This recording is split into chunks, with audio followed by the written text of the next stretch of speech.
now. All right, Tucker, two things I'm never going to do in life, two shows.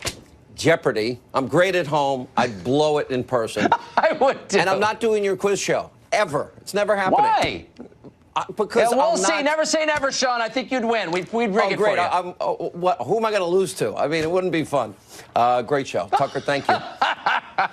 All right, welcome to Hannity. All right, this is, as I've been saying, the biggest abuse of power, corruption scandal in modern U.S. history. Throughout the hour tonight, we're going to break it all down, A to Z. Information I promise you're not going to get anywhere else. It's not as complicated as they are making it elsewhere. In other words, the Mueller witch hunt should put real fear in the hearts of every law-abiding citizen, every American. Doesn't matter where your politics are. There's no equal justice under the law. There's no equal application under the law. And the blatant political bias around every turn. We are criminalizing political differences in America. A dangerous precedent is being set now. And Mueller, he's not only on a mission, he's not on a mission for truth and justice. He's on a crusade to destroy, delegitimize, disrupt the Donald Trump presidency. And also coming up tonight, I'm going to weigh in on the latest developments as they relate to Michael Cohen, Jerome Corsi, Roger Stone. We'll break down in detail the disgusting two-tiered justice system in this country tonight. And also, after widespread public pressure, fake news, CNN had to fire one of their contributors over an awful, bigoted, anti-Semitic rant. We're going to show you how CNN's far-left, Trump-obsessed rage now has fostered what is a corrosive, abusively biased environment at the Facts First network. It's worse than it's ever been. All right, we're going to get through it. It's going to take the full hour. Stay with us. Time, we start with our breaking news opening monologue. All right, so the Mueller fishing expedition is now on day 561 and now desperate for dirt, any dirt on Donald Trump. They are frenetic. They're going to the well 70 hours Michael Cohen apparently spent with the special prosecutor. One-time Trump attorney pled guilty to a charge of lying to Congress over something called the Moscow Project. Now, Cohen is now claiming that the Trump organization continued to negotiate the financed by Russia name lease of Trump deal of a potential building in Russia during the 2016 election. He first said discussions had ended in January of 2016. Now he's saying they ended in June of 2016. The destroyed Trump media, of course, used these anonymous sources. They're saying that Cohen, get this, allegedly told investigators he was negotiating a deal in Moscow to maybe gift Vladimir Putin a $50 million penthouse in the proposed building project that Donald Trump wasn't paying for so that rich Russian oligarchs would want to live there. And just moments ago, John Roberts reported a source close to the president calling it, quote, nuts. It would be a stupid idea, and the president never heard of any such deal. And by the way, this deal, guess what? It never, ever, ever happened. The project never got off the ground. No Trump Organization investments were ever made, and today the Trump Organization has no buildings in Russia. You wouldn't know it if you were watching the mainstream media. There's, by the way, even if it had happened, this is the most fascinating part, there's no crime here. None whatsoever. Donald Trump was a real estate mogul in New York. That's what he did his whole adult life and how he made a living. And he invested in many other countries. By the way, doesn't every politician that gets paid with our money, don't they get paid when they're out campaigning for the next election by us? And in 2017, this potential project was widely reported everywhere by just about every outlet. Fake news CNN, ABC News, so did The Hill, almost every other news network. In other words, we knew this. This is not a news story. In any way is it a news story. It's been reported on extensively. However, that doesn't matter to the left, and it certainly didn't matter to Robert Mueller. He's more interested in making the mainstream media bubble and fizz like Alka-Seltzer in water, and he's just desperate. All he wants to do every day is mention Russia in some way, indicting all these former KGB guys, all their intelligence people that he's never bringing to the United States ever under any circumstances, just so he can mention Russia, fomenting breathless reporting to give credibility to his never-ending witch hunt. And by the way, Robert Mueller is playing your media with their bias and their hate of Trump just like a fiddle. Watch this. It's Shakespearean because somebody who said he would take a bullet for Donald Trump is now pointing the gun at him. Michael Cohen could be the single most terrifying person for Donald Trump, the single most destructive person for Donald Trump going forward. Today is a good day for Donald Trump to resign. I really believe that. The president's reaction to the news about Michael Cohen today was exactly what we, as prosecutors, always hear from mob bosses and drug kingpins. That is, that the cooperator is lying. He's just saying these things about me that aren't true to get a lighter sentence. And so this is kind of playing out exactly like a significant, complicated, organized crime prosecution would play out. Everything is aiming right at the president personally, and that's got to be very unsettling for them. So the truth is, putting aside all the conspiratorial reporting from people that say they're fair, balanced, objective, and they're not, your mainstream media, even if Michael Cohen's timeline revelation was accurate, let's say it is, that it wasn't January, it was June. No crime was committed, ever. It wouldn't be a crime. Legal scholar Alan Dershowitz is going to join us in just a minute, summed it up perfectly. Take a look.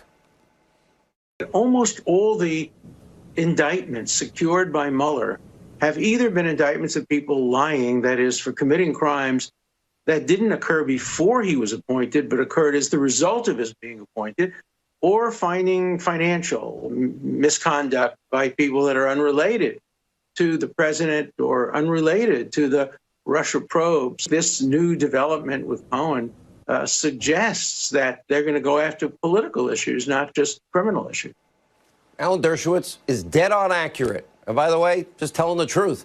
And whatever happened, maybe I'm old-fashioned, but I kind of believed in attorney-client privilege. If Cohen was, in fact, working for the Trump Organization as a lawyer, how can Mueller and Cohen just break what is a pretty ethical mandate, especially when there's no crime? Now, of course, despite all of this, there's no evidence of Trump-Russian collusion. Nothing. Zero. And today, President Trump, he weighed in on the Cohen guilty verdict with some pretty harsh words. Take a look.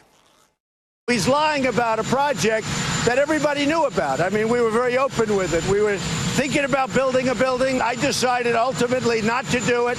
There would have been nothing wrong if I did do it. If I did do it, there would have been nothing wrong. He's a weak person and not a very smart person. He's got himself a big prison sentence, and he's trying to get a much lesser prison sentence by making up a story. Now, here's the thing. Even if he was right, it doesn't matter, because I was allowed to do whatever I wanted during the campaign.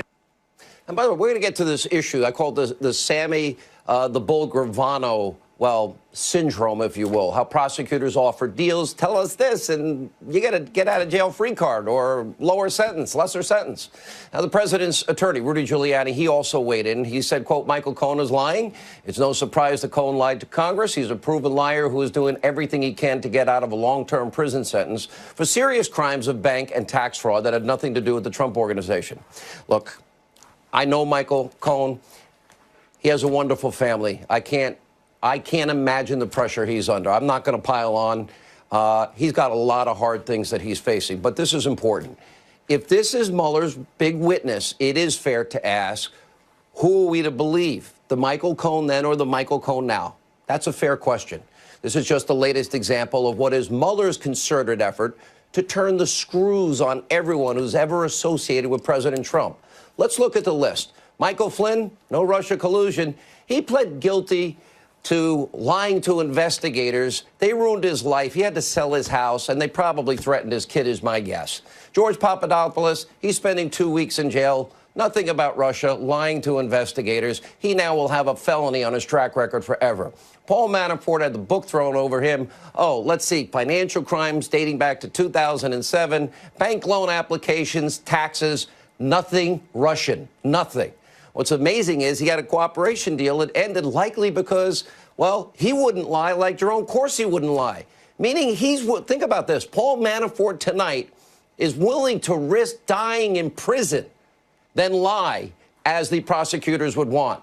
Jerome Corsi on the show last night, on my radio show for a full hour this afternoon, rejecting another lying investigator's plea deal. He might die in prison. 72 years old. He could have gotten a get-out-of-jail-free card and now is under Mueller's microscope, potentially facing life in prison, dying in prison, like Paul Manafort.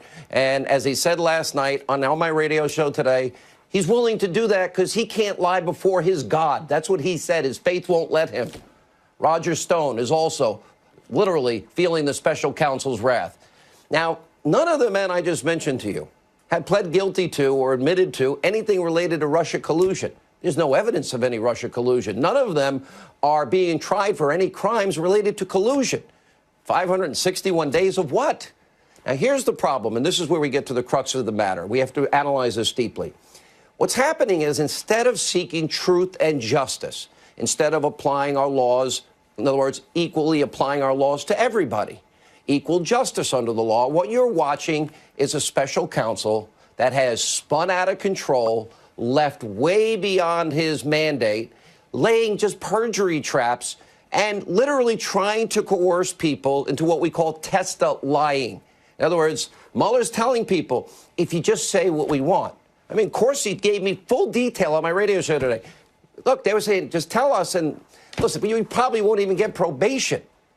You know, if not, you're going to die in jail. That's the choice. And to think he's saying, I'm not going to lie. I won't lie. I believe in God, Jesus. I'm not going to do it. It's similar prosecutorial treatment that, remember, Sammy the Bull Gravano. You may not remember the case, I'll remind you. Killed at least, get this, that guy right there killed at least 19 people, got off no jail time. Then he just had to literally testify against John Gotti. And then after that, he was rewarded. Not only did he not go to jail, he was in the witness protection program, and he got a nice new house in Arizona. Isn't that nice? 19 people, no time in jail. Meanwhile, if you're not a notorious gangster or a Trump ally, the wheels of justice are turning much differently. Mueller's team collects lying to investigator guilty pleas like they're going out of style. They can't get the underlying crime or these people to say things that they don't believe to be true. Top Democrats, deep state bureaucrats, they lie, they get away scot-free. I've got the list. Look at the longtime Clinton aide, Cheryl Mills, Uma Abedin, blatantly lied when they told investigators that they had no knowledge of Hillary's private email. Really? Because they actually emailed there. Our friend and reporter here at the Fox News Channel, a special report, Catherine Herridge, reporting either DOJ official Bruce Orr or Fusion GPS founder Glenn Simpson likely lied due to their contradictory testimony. Dirty Dossier author Christopher Steele, not only did he lied and leaked and was fired by the FBI. And then guess what? He was working still with Bruce Orr, fourth most powerful guy at the Justice Department. And now we have notes that show that he was trying to feed Bruce Orr, whose wife Nellie worked for Fusion GPS, information he was trying to feed Robert Mueller. And meanwhile, remember, Steele doesn't even stand by his own dossier when challenged in an interrogatory in Great Britain. James Clapper, let's go to the videotape. He lied under oath about national surveillance programs. So too did John Brennan. He also lied under oath about leaking. James Comey lied under oath when he said the report about the Clinton investigation had not been written before she was interviewed. Lie.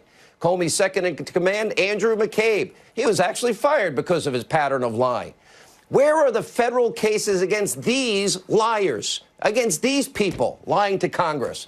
Instead, what? We're pushing for charges. Fired FBI Director Comey actually defended the DOJ's pattern of lying on The View, literally saying, I lied, McCabe lied, but you can still be a good person if you lie. Well, unless you're a Republican, then they're going to put you in jail. Your second in command, McCabe, was fired for lying multiple times within the FBI. You defended his character on Twitter. That's okay. Lying is okay internally. No, it's definitely not. In fact, the McCabe case illustrates what an organization that's committed to the truth looks like. We investigate and hold. I ordered that investigation. We investigate and hold people accountable. Good people lie. I lay out in the book, I think I'm a good person where I've lied. I still believe Andrew McCabe is a good person, but the Inspector General found that he lied, and there's severe consequences in the Justice Department for lying, as there should be throughout the government. The good people, they lie. The only problem is if you're not giving Mueller what he wants, then you're going to be charged with perjury. It's what I've been telling you. You want real Russia collusion? We've got it with all the evidence that Mueller doesn't have about Trump.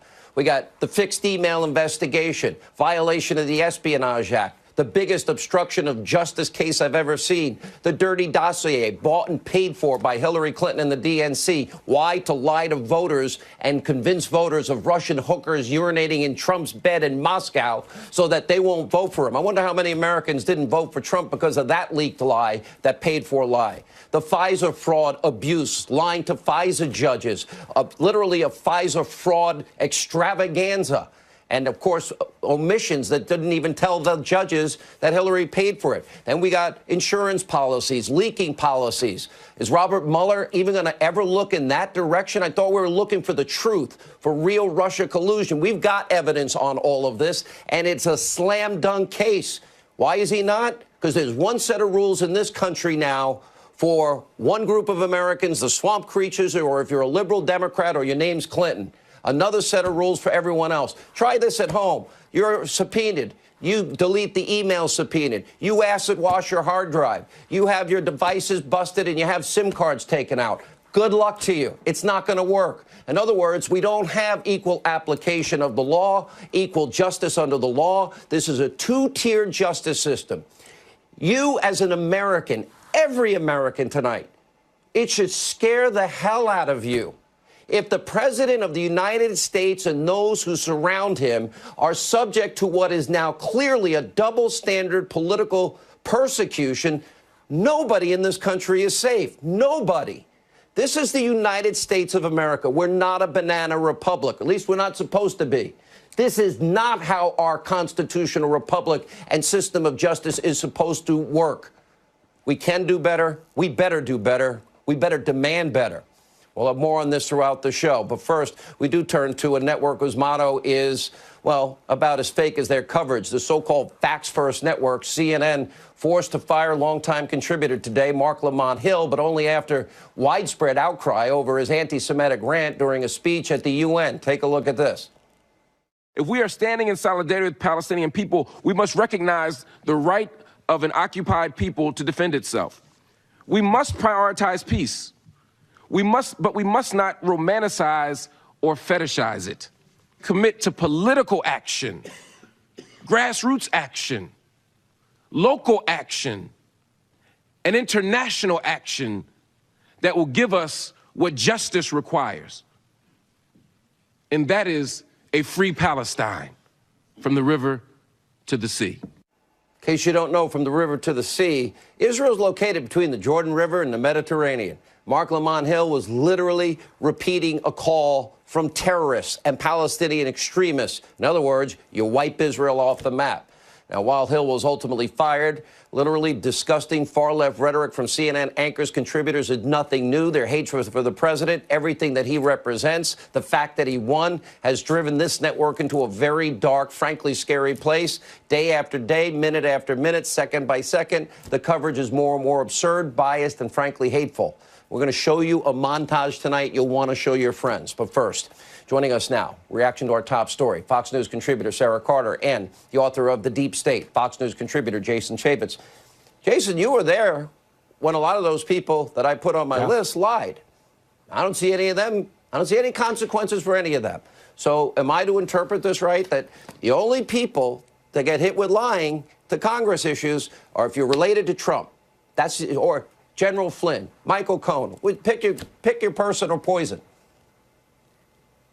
Yeah, no, look, I was the chairman of the Oversight Committee, and it was crystal clear in the Hillary Clinton investigation, the 5 people closest to Hillary Clinton, they all got immunity agreements, and immunity agreements that required no cooperation with the government. Explain what that means and explain the computer aspect. They were able to keep the evidence.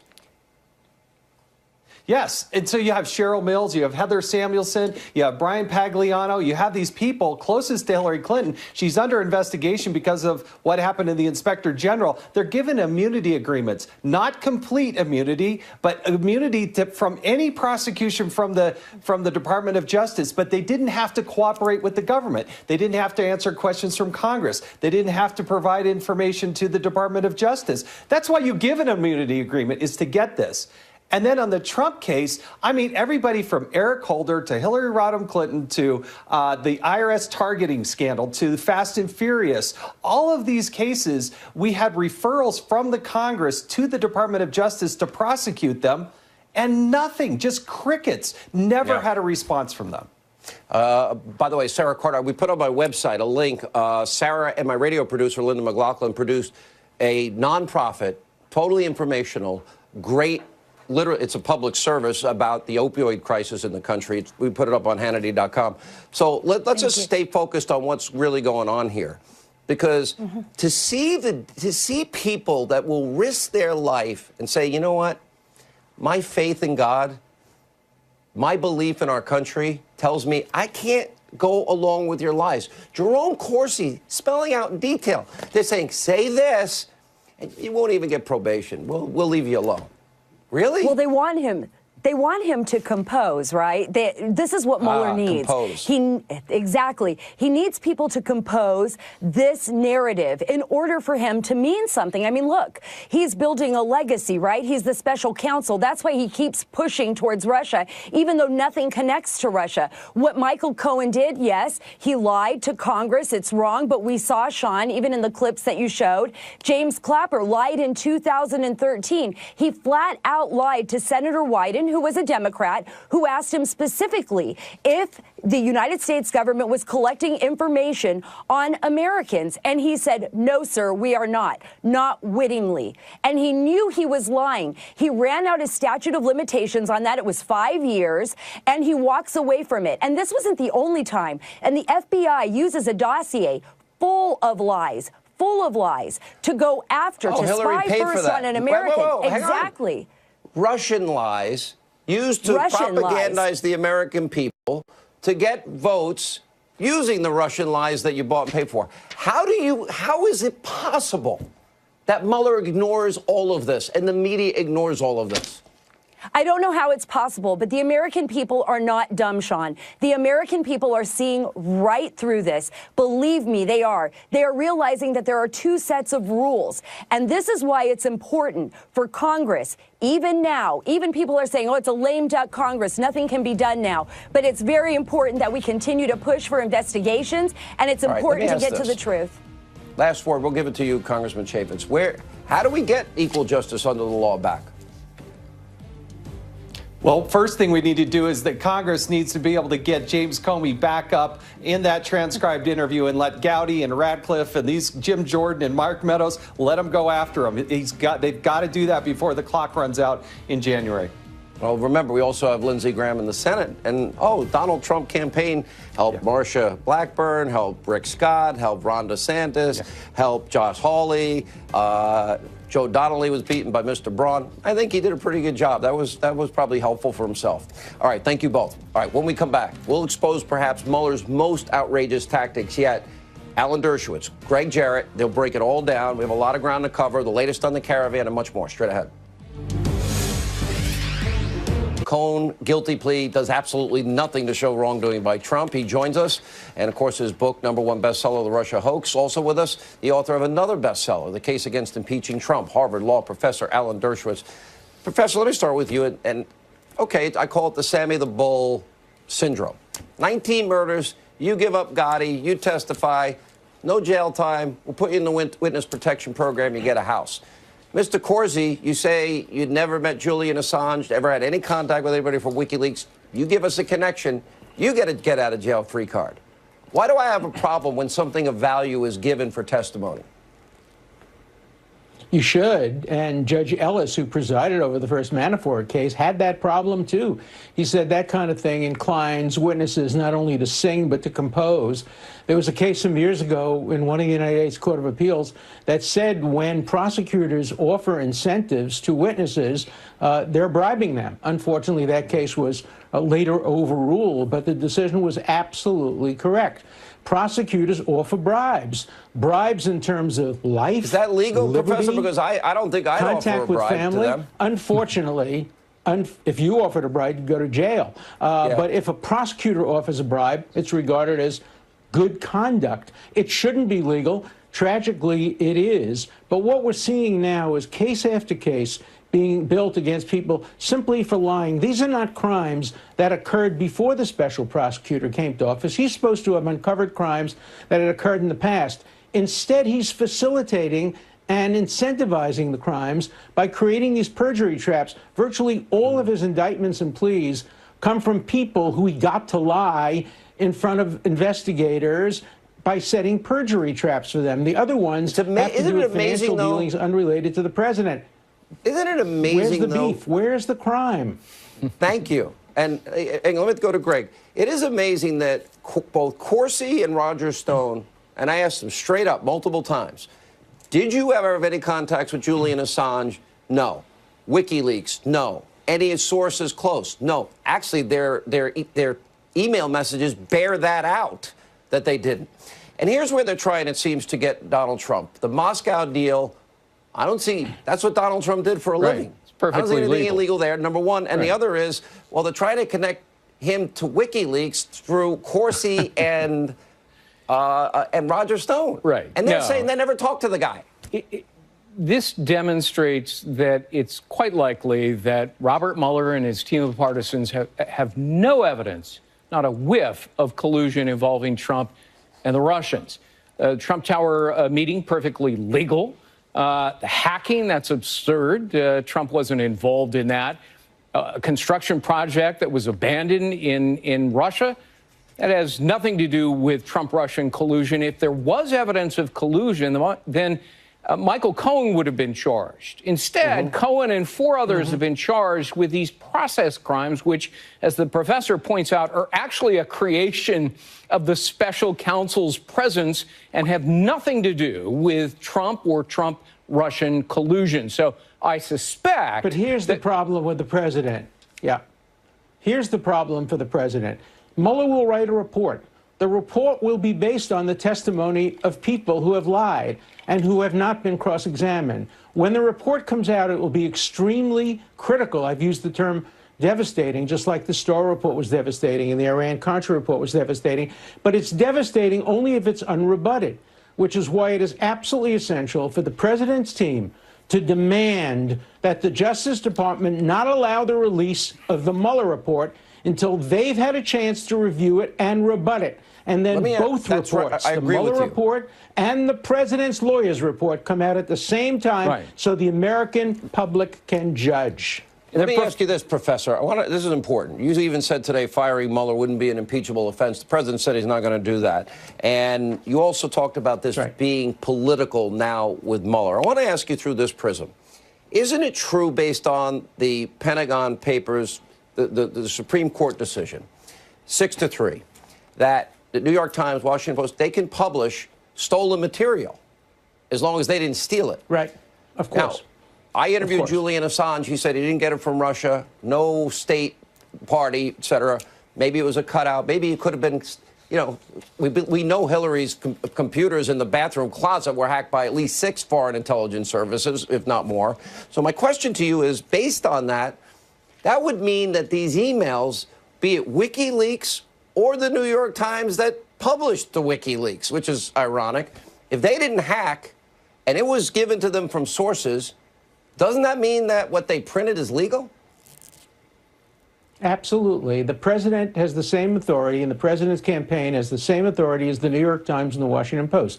They're allowed to print material that they know was stolen, as long as they didn't tell the people to steal it or give them directions how to hack. Nobody alleges that of the president's campaign. And therefore, they have completely the right to do it. The problem is Mueller is straying away from his mandate to find crime, and he's now looking for political sin, building buildings in Moscow, using stolen material from Assange. These are not crimes. He has no authority to be a roving commissioner to find political sins. So far, I don't see any evidence of crimes except for ones he helped to facilitate by getting people to lie in front of his own investigators. And Greg, this is what Professor Dershowitz means when he says criminalizing political differences, because all those people that I pointed out lied to Congress, they're not in trouble today like Michael Cohen, are they? Yeah. I mean, if you're a friend or a supporter of Donald Trump, you get prosecuted for little or nothing.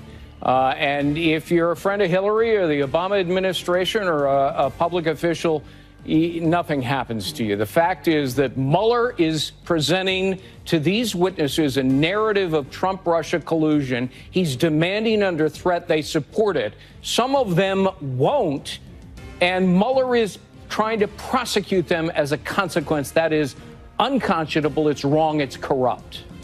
Fascinating analysis by both of you. Thank you both. No wonder why you both have bestsellers. All right, as we move forward, more breaking news tonight. You won't believe what we're now learning about the caravan. Now 7,000 people in and around Tijuana. Here's a clue. Liberals aren't going to like what we're going to report. I have a mini monologue straight ahead. Also, Geraldo, Dan Bongino, straight ahead. Well, good evening and welcome to Tucker Carlson Tonight. Once again, for about the fourth night and 4 nights in a row, there is just a lot going on in the news. Up ahead, we'll have details about new dangers lurking in the Central American migrant caravan, the one that's just across our southern border tonight in Tijuana. The caravan is not what they told you it was. We'll tell you what it actually is. And then the question of voter suppression. Voter suppression is a phrase you're hearing a lot lately from Democrats. Suddenly it seems like it's 1956 again. But is voter suppression actually happening in America? We have the numbers on that, the conclusive numbers. Plus, with Christmas upon us, the left is mounting an attack on, naturally, Rudolph the Red-Nosed Reindeer. We'll tell you what they're saying about him. But first tonight, the big news. President Trump's former personal attorney, Michael Cohen, pleaded guilty in federal court today to lying to Congress. Cohen conceded that he was intentionally wrong. He lied about the dates of an abortive Moscow real estate deal when he testified to the Senate Intelligence Committee last year. Cohen's plea was, of course, big news on cable television. The president responded to it as well. He called Cohen, quote, weak and, quote, not a very smart person. Well, that's objectively true, of course. It's also worth asking why anyone would hire a weak, dumb lawyer. Someday we'll get to the bottom of that. But for now, let's consider what we have just learned about how Washington works. Apparently, it's now an enforceable felony to lie to the U.S. Congress. On one level, that is good news. We should take our own laws seriously. Functional countries do that. Nations in decline set up sanctuary cities and ignore their own borders. Nor is it implausible that Michael Cohen might have broken this law or really any other law. Nobody who knows him is shocked by the allegation. If Cohen was accused of running a cannibalism ring, you'd have to at least take the charge seriously. Anything is possible with that guy. So 3 cheers for law and order. The problem is, if you're going to enforce statutes, you have to enforce them fairly and evenly. The law has to apply to everyone. Otherwise, it's not really the law. It's a political weapon. Michael Cohen is facing 5 years in prison for telling Congress something that he knew was false. How often does that happen in Washington? If you watch C-SPAN, you know the answer. Constantly. All the time. There are almost never consequences, by the way. According to one study, between the Second World War and 2007, a total of only 6 people were convicted of lying to Congress. 6 people in 60 years. In other words, the law is not enforced, and that's why people break it so often. Watch this sworn testimony from 2013. This is not someone you haven't heard of. This is the then Director of National Intelligence, Jim Clapper, assuring the Congress under oath that the NSA absolutely does not spy on American citizens. Does the NSA collect any type of data at all on millions or hundreds of millions of Americans? No, sir. It does not. Not wittingly. Yeah. Clapper lied. He's a liar. There's no debate about that. And yet he wasn't charged for lying under oath. In fact, Clapper got richer after he retired. CNN hired him as an analyst. Pretty much the same thing happened to Jim Comey, the former FBI director. In 2017, Comey claimed, again under oath, that he had never been an anonymous source for news stories while he worked at the FBI. Watch him tell that lie to the Congress. Director Comey, have you ever been an anonymous source in news reports about matters relating to the Trump investigation or the Clinton investigation? Never. Have you ever authorized someone else at the FBI to be an anonymous source in news reports about the Trump investigation or the Clinton investigation? No. Yeah, well, according to Comey's longtime deputy who would know, and that would be former FBI Deputy Director Andrew McCabe, What Comey said on the tape you just saw is totally untrue. So Comey lied to Congress. But nobody cared. Jim Comey went on to get rich as a pundit selling his book. The same people rooting for Michael Cohen's destruction for lying consider Jim Comey a hero. And then there's former CIA Director John Brennan. Brennan lies constantly. That's well documented. In 2011, for example, Brennan claimed that drone strikes overseas had never, to his knowledge, killed a single non-combatant. That was a total crock. In 2014, Brennan lied and said the CIA had not broken into the computers of Senate staffers. And then last year, under oath before Congress, Brennan said this. Do you know if the Bureau ever relied on the Steele dossier as part of any court filings, applications, petitions, pleadings? I have no awareness. Did the CIA rely on it? No. It was not in any way used as a basis for the intelligence community assessment that was done. Yeah, that's a total lie, a flagrant lie, and a significant one about something that affects the life of this country. And yet, you know how the story ends? Brennan was never charged with a felony for lying to the Congress. In fact, just the opposite. Washington rewarded him. Brennan is now an analyst for NBC News. He could be on the air tonight telling you why it's so vitally important that Michael Cohen was charged with lying to Congress. Because we really can't have that. Rule of law, blah, blah, blah, blah, blah. Do you notice a theme here that connects all of these stories? Yes, there is one, and it's simple. The well-connected can do pretty much whatever they want. They can lie to the Congress with impunity, and they do. They can lobby for foreign governments without bothering to register, and they do. If they're rich enough, they can even, I don't know, molest children without being seriously punished. Ask Jeffrey Epstein. He did that. None of this, by the way, is a defense of Michael Cohen. That guy's a creep. He may very well wind up in jail. But if Cohen does wind up in jail, let's hope he's just the first in a long series of prosecutions. If the law is applied to Michael Cohen, then it has to be applied to people who have lied about things that actually matter. Jack Abramoff knows a lot about Washington. He's been here a long time. He's a former lobbyist, and he joins us tonight. Jack Abramoff, you've seen both sides of this. You've been in a position similar to the one Michael Cohen is now, charged with a crime under the lights, and you've also operated freely in Washington. Do you think that I'm overstating the case? Is the law evenly applied in this city? No, it doesn't seem to be evenly applied or anything close to evenly applied. And I think that this is one of the things that upsets the American people. Everywhere I go when I speak, people now, instead of ranting against corruption as they normally do, they've identified this as really one of the big problems that you have on the left. A series of people, the list is actually too long even to recite on the air, who have seemingly committed unbelievable crimes, the Clinton Foundation, et cetera, and instead of being punished or prosecuted or indicted, they're running for Congress, like Donna Shalala and others. And so I think that it seems certainly that the justice system in America, even under Republican presidents, is geared to go after people on the right and to ignore people on the left. Again, that's not to excuse Michael Cohen. I don't know what his deeds are, and we'll see what they are. But it seems that people on the left who are doing far worse than that, nobody says a thing about them. It also seems like the slowest gazelle gets eaten. I mean, Michael Cohen is dumb, if I can just say, someone who knows him, and not personally popular, and obviously he's attached to a very unpopular presidential campaign and a very unpopular candidate. And so he seems like a very natural target, whereas someone like Jim Clapper, who's seen as this wise man, this chin-tugging graybeard, can lie about something deeply significant, about breaking the law. The NSA is not allowed to spy on Americans. And he gets a TV contract. I mean, have you seen, can you think of in your many years here, decades here, an example of someone's really powerful being punished for breaking the law? No, I can't. I can't think of I mean, certainly since Watergate, and even the people who were punished in Watergate really weren't very powerful people. Right, exactly. No, and I think that the problem for Michael Cohen is he's a gazelle running in the wrong pack. Right. If you were running in the left-wing pack, no matter where he is in that pack, because there aren't exactly brilliant gazelles in that pack either. Exactly. But that's a more of a protected pack, it seems, for some reason. Huh. So that's not, and I just want to be totally clear for the fifth time, I'm not defending whatever crime Michael Cohen is accused of committing, and it sounds like he admitted it, okay? He should be punished. But it does seem like that's corrupt. That's not justice when a law is only applied selectively.